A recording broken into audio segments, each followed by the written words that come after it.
I don't like to waste money, but the economy needs me. Let's talk about a big and serious topic, the economy. What does it mean when people say the economy is growing? How do you make sure it keeps growing, and how do you measure it? There's an important number that experts use to measure economic growth, called GDP. It's calculated by adding up the value of all the goods and services produced in a country in a year, divided by the number of people living there. But only the final products count, so things like flour and bread wouldn't be counted twice. And remember, where the things are made matters too. For example, if you buy a salad imported from France and eat it in England, it doesn't affect England's GDP. But if a French person gets surgery in England, that does affect England's GDP. Now, why is this important? Well, even though it sounds like just caring about money, the GDP can also tell us about other important things like poverty, health, environment, education, and culture. So it's actually a good way to see how well a country is doing overall. But it's not perfect because it doesn't count important things. With the words of Senator Robert F. Kennedy, yet the gross national product does not allow for the health of our children, the quality of their education, or the joy of their play. It does not include the beauty of our poetry or the strength of our marriages, the intelligence of our public debate, or the integrity of our public officials. It measures neither our wit nor our courage, neither our wisdom nor our learning, neither our compassion nor our devotion to our country. It measures everything, in short, except that which makes life worthwhile. It also doesn't include work that people do for free or things we buy on the black market.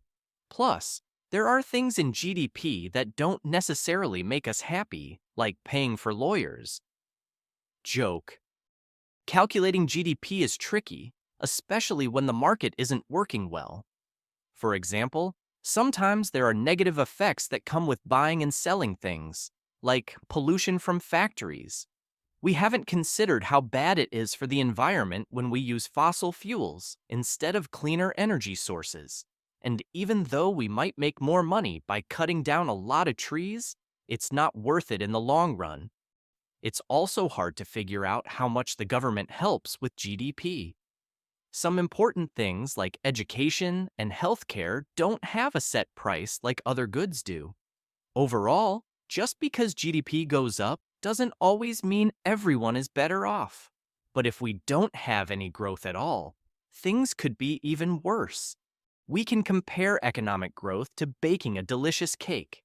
Just like how a cake needs quality ingredients, a good recipe, and a skilled baker, the economy needs skilled labor and capital as its raw materials, modern technology as its recipe, and efficient use of those materials as its baker. But there are still questions about why some places have successful economies while others don't. Some reasons could be where a country is located, its culture, luck, or better institutions. History has shown us examples of this. Let's imagine traveling back to the time of colonialism. Picture arriving in a new land with people who have never experienced our advanced way of life. We might have grand ideas to help them modernize and prosper, but all of our efforts could be derailed if many of our fellow Europeans succumb to sickness or harsh weather conditions. It's safe to say that colonizers were only able to establish thriving societies in places where illnesses weren't as prevalent. In colonial times, there was another idea. We arrived on land and found ourselves in a wealthy society. We used forceful tactics to convince the native people to give us their treasures. After returning home with our pockets full of gold, we were content. However, our friend had no luck and ended up in a poor land with nothing to take. To avoid humiliation, he had to build a society from scratch, following Europe's example. According to this idea, we should see developed societies today where institutions needed to be created, and impoverished places where colonization occurred. This may not sit well with some, but there is truth to it. However, there are also valuable lessons from the not-so-distant past.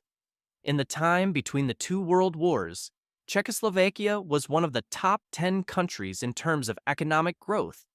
Even after World War II, it stood alongside Austria and even surpassed Japan in its economic progress. But then it took a curious turn by adopting a socialist system. Unfortunately, this decision to redistribute wealth and manage the economy from a central authority ultimately led to its downfall. A clear example of how organization affects society is the tale of North and South Korea. Just by looking at a map at night, it's plain to see that South Korea is lit up with lights, while North Korea only has its capital city visible. What are institutions exactly? Well, they're basically the way our society is organized so that it can be as effective as possible. This means things like respecting people's stuff and making sure everyone has a say in decisions.